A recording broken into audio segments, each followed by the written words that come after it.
வணக்கம். நாங்கள் ஆம்ஸ்டாங் பேசுகிறோம். நாங்கள் எல்லாருமே ஆம்ஸ்டாங் தான். ஆம்ஸ்டாங் அண்ணனுக்கு வந்து இறப்பு கிடையாது.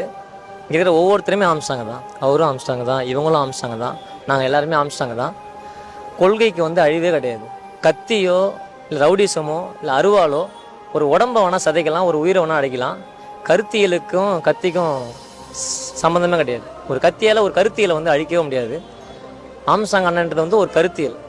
ஆம்ஸ்டாங் அண்ணன்றது ஒரு தத்துவம். அந்த தத்துவத்துக்கு வந்து எந்த நாளும் வந்து அழிவு கிடையாது. நாங்கள் எல்லாருமே ஆம்ஸ்டாங் தான். இன்னும் பார்த்தீங்கன்னா இந்த இறப்புக்கு பிறகு நிறைய ஆம்ஸ்டாங் வந்து உருவாகியிருக்காங்க. நீங்கள் ஒன்று வந்து அதை அழிக்கணும்னு நினச்சின்னா, இது கொரோனா வைரஸை விட கருத்தியலுக்கு வந்து ரொம்ப வலிமை அதிகம். அது பரவிட்டே இருக்கும். அது தடுக்க முடியாது. அது மூல முடுக்கெல்லாம் பரவும். மொழி தெரியாதவங்ககிட்ட பரவும். அந்த சாதியை சேராதவங்ககிட்ட பரவும். அந்த மதத்தை சேராதவங்ககிட்ட பரவும். அந்த கருத்தியில் ஏற்றுக்கலாம் கூட பார்த்தீங்கன்னாக்கா அந்த வேல்யூஸ் மூலயமா அது பரவும். ஒவ்வொரு நாளும் ஆம்ஸ்டாங் அண்ணன் வந்து பிறந்துகிட்டே தான் இருப்பாங்க. அவங்க ஒரு கருத்தியல், ஒரு தத்துவம், அவங்களுக்கு வந்து அழிவே